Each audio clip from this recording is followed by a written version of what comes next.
हमारे आंखों के सामने किसान को जेल ले जा रहा है, वो कह रहा है कोई वो नकली किसान है, वापस नहीं होगा, तब तक हम इससे लड़ते रहेंगे। लखीमपुर के कुछ नेता ही ने उनको किसानों को मारा गया था, लेकिन जो सच्चाई है वो सच्चाई कभी न कभी सामने आ ही जाता है, इसीलिए वो अभी जेल रहा, उसको एक नाटकबाज है।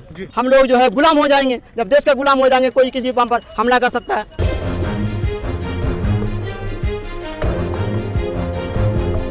नमस्कार, नेशनल इंडिया न्यूज़ में आपका एक बार फिर से स्वागत है। मैं इस वक्त मौजूद हूँ सिंधु बॉर्डर पे, जहाँ पे मैं जानने की कोशिश करूँगा कि जो किसानों का आंदोलन है, इस पर तमाम जो चीज़ें उसके बारे में जानकारी लेने की कोशिश करूँगा। कहाँ से आए हैं?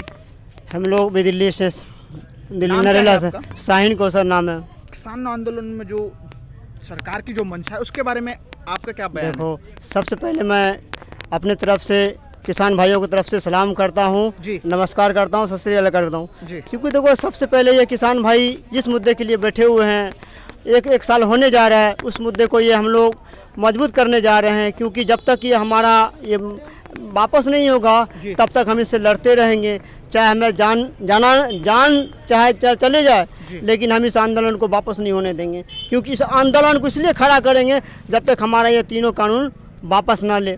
लखीमपुर खीरी में 8 किसानों की निर्मम हत्या कर दी गई, उसको लेके क्या कुछ निकल के आया अब तक? देखो, अभी तक तो निकल के सच सामने आ रहा है। झूठ जो है छिपता नहीं है, सच सामने आ ही जाता है। सच इसलिए सामने आया था लखीमपुर के कुछ नेता ही ने उनको किसानों को मारा गया था, इसलिए सब उस पर सभी विपक्षी दलों ने उसे एकजुट होकर उस पर लड़ रहे हैं, उसको विचार कर रहे हैं। और जो वहाँ का जो गृह राज्य मंत्री पे आरोप लगाया जा रहा है, उनके लड़के पे आरोप लगाया जा रहा है, वो दोषी है, इसलिए उस पर आरोप लगाया जा रहा है। क्योंकि दोषी है वो, आरोप लगाया जा रहा है। तमाम जो लोग हैं, जो बीजेपी के जो मंत्री हैं, वो तो ये कह रहे हैं कि वो उस वक्त कार में मौजूद नहीं थे। वो इसलिए कह रहे हैं कि अपने बचने के लिए कह रहे हैं। क्योंकि हर कोई चाहता है अपने बचेंगे, लेकिन जो सच्चाई है वो सच्चाई कभी न कभी सामने आ ही जाता है। सच का हमेशा जीत होता है। कहा ना, दुनिया को मिटाने वाले मिट जाएंगे, जब तक दुनिया नहीं मिटेगा किसी की हिम्मत नहीं मिटा सकता। क्योंकि दुनिया जब तक मिटता है, जब तक इंसान रहेगा तब तक दुनिया रहेगा, जब इंसान नहीं रहेगा दुनिया नहीं रहेगी। वो ये एक दूसरे को आप हमसे लड़ाई करेंगे, आप हमसे लड़ाई करेंगे, लेकिन जो सच का जीत होगा वो हमेशा जीत ही होगा। और हमेशा इंशाअल्लाह किसान का हमेशा जीत रहेगा और जीत होते रहेगा।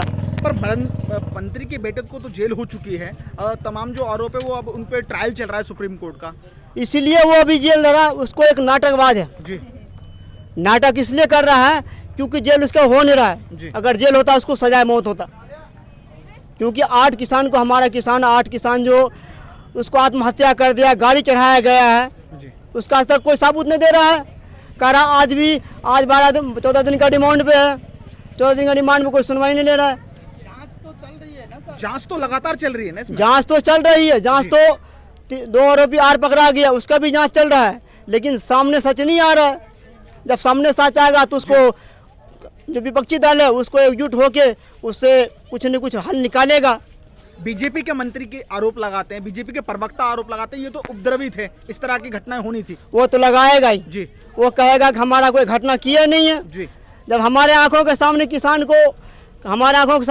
को जेल ले जा रहा है, वो कह रहा है कोई वो नकली किसान है, वो तो ऐसे कहेंगे क्योंकि वो नकली किसान है। कोई नकली किसान नहीं है। अगर नकली किसान होता यहाँ किस लिए बैठते? 8 महीने से भूखे प्यासे लोग 10 महीने से बैठे, किस लिए बैठे हुए? अपना घर रोजगार ये बच्चे छोड़ के यहाँ बैठे हुए हैं। 800 किसान को आत्महत्या हुआ है, कोई किसान मरे गए, कोई हार्ट अटैक हुआ है, कोई गोली मारे गए। आज तक मोदी जी हमारे इस किसान के बारे में कुछ बोले? आज तक नहीं, एक लफ्ज़ बोले हैं कि किसान को चलो हम कुछ सुनवाई कर ले। पर मोदी जी तो कहते हैं कि डिजिटल इंडिया पे काम किया जा रहा है, नए भारत का निर्माण किया जा रहा है। वो प्रधानमंत्री जितना भी आए सब यही कहे, जितने भी हमारे हिंदुस्तान के प्रधानमंत्री रहे सबने बारे वादा किए हैं, लेकिन कोई वादा पूरा नहीं हुआ, किसी का भी नहीं, किसी का वादा पूरा नहीं हुआ। आज ये प्रधानमंत्री आए, समय लगता है ना वादे पूरे करने में, समय लगता है। वो जो कि अभी मुझे 5 साल और काम करने दीजिए, 5 साल देश को बदल के रख दूंगा। देश को उस मोड़ पे लाके खड़ा कर दिया है। सारे पब्लिक से पूछो, अगर देश आज स्थिर में होता तो हमारे रोजगारी बढ़ता। आज हमारे देश स्थिर में नहीं है। जब किसान स्थिर में नहीं है, देश क्या स्थिर में रहेगा?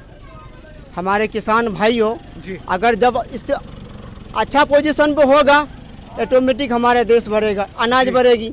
क्योंकि अनाज जो है, अनाज एक ऐसी चीज़ है हर एक के अंदर खाई पिया जाती है, पेटों के अंदर। अगर अनाज नहीं रहेगा, चाहे हम लाख कितनों पैसा कर लें, जी। वो हमारा पेट के अंदर नहीं रहेगा। परंतु जो तमाम जो चीज़ें हैं, एमएसपी पे कानून बनाया गया, 3 कृषि बिलों को लाया गया, उससे तो बताया गया था, उस बिल को इस तरह से प्रेजेंट किया राज्यसभा और लोकसभा में कि उससे किसानों की आय दोगुनी हो जाएगी। फिर क्या परेशानी आ रही है? अगर ऐसा होता तो हम लोग धरना ही नहीं करते। जी ऐसा होता तो हम धरने नहीं करते। इसको इसलिए कर रहा है ये, जो हमारे प्राइवेट है उसको ये सरकारी को प्राइवेट करना चाहता है। जी हम इसलिए एमएसपी को लागू होने नहीं देंगे। एमएसपी अगर लागू हो जाता तो हमारे किसान भाइयों, हम लोग जो है गुलाम हो जाएंगे। जब देश का गुलाम हो जाएंगे, कोई किसी पर हमला कर सकता है। जैसे अंग्रेजों से हम देश आज़ाद किए हैं, हिंदू भी मारे गए, मुसलमान भी मारे गए, सिख भी मारे गए, हर कौम मारे गए, लेकिन हमारा तब तक हिंदुस्तान आज़ाद हुआ। इसलिए हमारे किसान भाइयों को आज़ादी है, आज़ाद हो के रहेंगे। जब तक ये आज़ादी नहीं होगा, जब तक जीतेंगे नहीं, तब तक उठ के जाएंगे नहीं। लोकतंत्र में 75 साल पहले ही आज़ादी मिल चुकी थी। अब आप जो आज़ादी की बात करें, मैं इसमें आपसे समझना चाहूँगा कि जो बीजेपी की जो सरकार है, जिन्होंने किसानों को बिल के लेकर इस तरह के कानून बनाए, उनका तो कहना है कि अगर ये लागू होता तो कुछ नया निकल के आता, कुछ लाभ होता किसानों को। उस बात में कितना मात्रा? देखो भाईजान जी, मैं सबसे पहले आपको धन्यवाद देता हूँ आपके चैनल से। जी देखो ये जो बता रहे हैं ना जी, एमएसपी, जी, अगर एमएसपी बढ़िया होता, एमएसपी बढ़िया होता, जी, हम लोग इस बैठते नहीं। जी। अब बड़े बड़े वादे जो कर रहे हैं कि हम ये किसान भाइयों को ये कर देंगे, वो कर देंगे, आज तक एक खोर किसान भाइयों को नहीं उठाया है। जी।